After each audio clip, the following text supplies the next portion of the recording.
ಮಾತಿನ ಗೆಳೆಯ SK blog. ಗೆಳೆಯರೇ, ಇವತ್ತು ನನ್ನ ಸ್ನೇಹಿತನ ಜೊತೆಗೂಡಿ ನನ್ನ ಸಹೋದ್ಯೋಗಿಯಾದಂಥ ಜಗದೀಶ್ ಅವರ ಜೊತೆಗೂಡಿ ನಾನು ಇವತ್ತು ಆಗ್ರಾದಲ್ಲಿರುವಂಥ ತಾಜ್ ಮಹಲಿಗೆ ಬಂದಿದ್ದೀನಿ.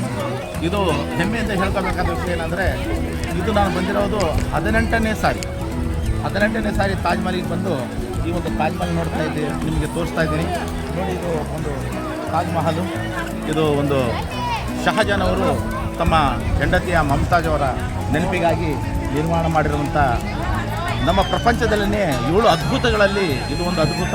ಇಂಥ ಅದ್ಭುತವನ್ನು ನಾನು ಇವತ್ತು ಜಗದೀಶ್ ಅವರ ಜೊತೆಗೂಡಿ 18ನೇ ಬಾರಿ ಈ ಒಂದು ತಾಜ್ ಮಹಲಿಗೆ ಬಂದಿದ್ದೇನೆ. ಗೆಳೆಯರೇ, ನೀವು ಕೂಡ ಇಂಥ ಒಂದು ಅತ್ಯುನ್ನತ ಒಂದು ವಿಶ್ವದ ಪ್ರಸಿದ್ಧವಾದಂಥ ಸ್ಮಾರಕವನ್ನು ನೀವು ಒಬ್ಬರೇ ಬರೋಕ್ಕೆ ಹೋಗಬೇಡಿ, ನಿಮ್ಮ ಕುಟುಂಬದ ಸಮೇತ ಬಂದು ಈ ಒಂದು ಸುಂದರವಾದಂಥ ರಮಣೀಯವಾದಂಥ ಒಂದು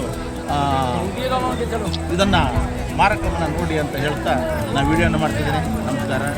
ಹುಟ್ಟಿದರೆ ಕನ್ನಡ ನಾಡನ್ನು ಹುಟ್ಟಬೇಕು, ಮೆಟ್ಟಿದರೆ ಕನ್ನಡ ಮಣ್ಣನ್ನು ಮೆಟ್ಟಬೇಕು, ಇದುವೇ ಚಲಕ ಬಂಡಿ ಅಂತ ನಾನು ನಾಟಕವನ್ನು ನೆನೆಸ್ಕೊಂಡು ಈ ವಿಡಿಯೋನ ಮಾಡ್ತಾ ಈ ವಿಡಿಯೋವನ್ನು ನಿಮಗೆ ತೋರಿಸ್ತಾ ಇದ್ದೀನಿ. ನಮಸ್ಕಾರ. ಜೈ ಕರ್ನಾಟಕ. ಇವತ್ತು ನಾವು ತಾಜ್ ಮಹಲ್ ಮೇಲೆ ಈ ಒಂದು ಸುಂದರವಾದಂತಹ ನೋಟವನ್ನು ನೋಡ್ತಾ ಇದ್ದೀವಿ. ಇಲ್ಲಿ ನಿಮಗೆ ಈ ಕಡೆ ಕಾಣ್ತಾ ಇದೆ, ಇದು ಯಮುನಾ ನದಿ.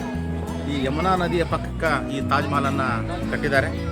ಈ ಒಂದು ತಾಜ್ ಮಹಲ್ ಮೇಲೆ ನಾನು ಮತ್ತು ನನ್ನ ಸ್ನೇಹಿತನಾದಂಥ ನನ್ನ ಸಹೋದ್ಯೋಗಿಯಾದಂಥ ಜಗದೀಶ್ ಅವರು ನನ್ನ ಜೊತೆಗಿದ್ದಾರೆ. ಬಹಳ ಸಂತೋಷವಾದ ಸಂಗತಿ ಇದು. ನೀವು ಸಮೇತ ನೋಡಿ, ಇದು ತಾಜ್ ಮಹಲ್. ಈಗ ನಾವು ಮೇಲೆ ನಿಂತು ಚಿತ್ರೀಕರಣ ಮಾಡ್ತಾಯಿದ್ದೀವಿ. ಇದು ತಾಜ್ ಮಹಲ್ದು.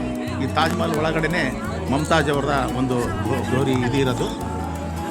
ಬಹಳ ಇದು ನೋಡಿರಿ, ಇದೆಲ್ಲ ಇದು ಅರಬಿಕ್ ಅಕ್ಷರದಲ್ಲಿ ಎಲ್ಲ ಬರೆದಿದ್ದಾರೆ. ಇವೆಲ್ಲ ಶ್ಲೋಕಗಳು. ಬಹಳ ರಮಣೀಯವಾದಂಥ ಸುಂದರವಾದಂಥ, ನಿಜವಾಗೂ ಹೇಳಬೇಕಂತಂದರೆ ನೋಡಬೇಕು ಜೀವನದಲ್ಲಿ ಒಮ್ಮೆ ಮನುಷ್ಯ ತಾಜ್ ಮಹಲನ್ನು ನೋಡಬೇಕು. ಸುಮ್ಮನೆ ಇವತ್ತಿನ ದಿನ ಆ ಒಂದು ವಿಶ್ವಸಂಸ್ಥೆಯವರು ಪ್ರಪಂಚದ ಅದ್ಭುತಗಳಲ್ಲಿ 7ನೇ ಅದ್ಭುತ ಅಂತ ಮಾಡಿರೋದು ಸುಮ್ಮನೆಲ್ಲ. ಬಹಳ ಒಂದು ಸುಂದರವಾದಂಥ ಒಂದು ನಮ್ಮ ಸ್ಮಾರಕ ನಮ್ಮ ಭಾರತ ದೇಶದಲ್ಲಿರುವುದು ನಮ್ಮೆಲ್ಲರ ಹೆಮ್ಮೆ. ಆದರೂ ಸಹಿತ ನಾವು ನಿಜವಾಗೂ ಹೇಳಬೇಕಂತಂದರೆ ಇವತ್ತಿಂಥ ಒಂದು ಸ್ಮಾರಕವನ್ನು ನಮ್ಮ ಭಾರತ ದೇಶದಲ್ಲಿ ಇಟ್ಕೊಂಡು ನಾವು ನೋಡಿಲ್ಲ ಅಂದರೆ ಅದು ಭಾಳ ನೋವಿನ ಸಂಗತಿ. ಬರಬೇಕಾದ್ರೆ ನಿಮ್ಮ ಕುಟುಂಬ ಸಮೇತ ಬನ್ನಿ. ನಾನು ಹೋದ ವರ್ಷ ನನ್ನ ಕುಟುಂಬ ಸಮೇತ ಬಂದು ನಾನು ತಾಜ್ ಮಹಲ್ ನೋಡಿದೆ. ಈ ಸಾರಿ ನಾನು ಮತ್ತು ಜಗದೀಶ ನಮ್ಮ ಇಬ್ಬರು ನಾವು ಬಂದು ತಾಜ್ ಮಹಲ್ ನೋಡಿದ್ದೀನಿ.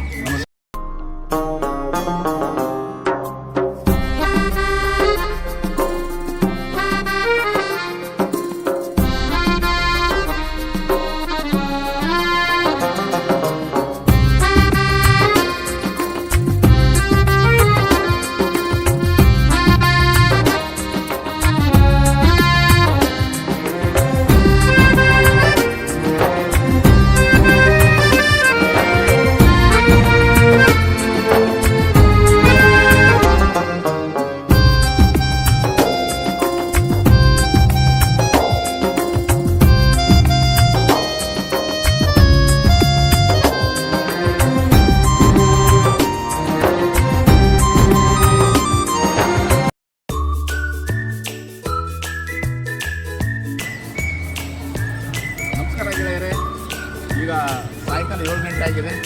7 ಗಂಟೆ ಆದರೂ ಕೂಡ ನೋಡಿರಿ, 7 ಗಂಟೆಗೆ ತಾಜ್ ಮಹಲ್ ಯಾವ ರೀತಿ ಕಾಣ್ತಾ ಇದೆ.